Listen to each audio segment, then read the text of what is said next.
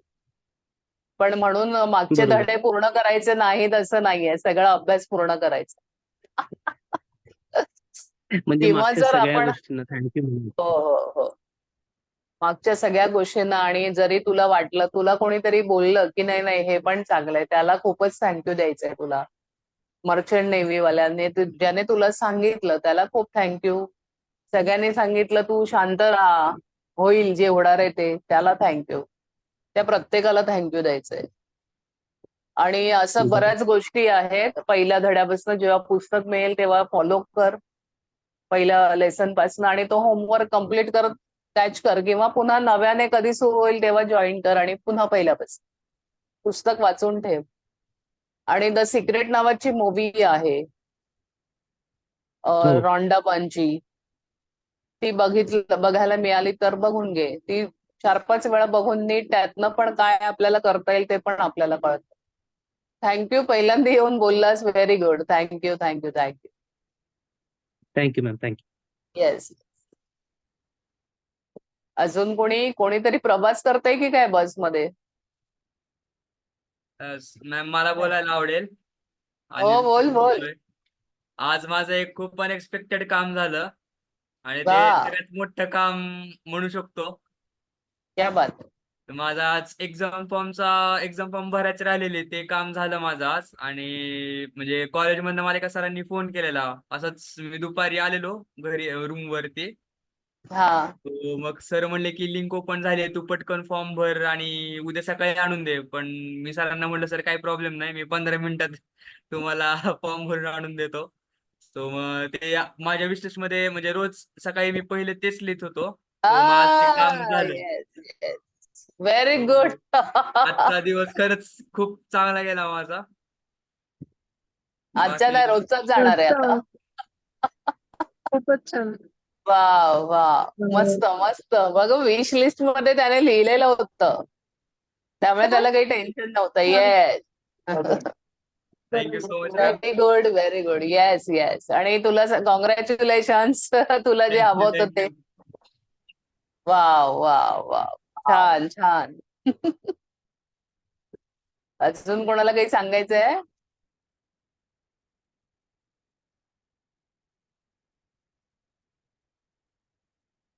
तर अशा छान छान घटना आपल्या आयुष्यात सगळ्यांच्या घडतायत, मजा येते.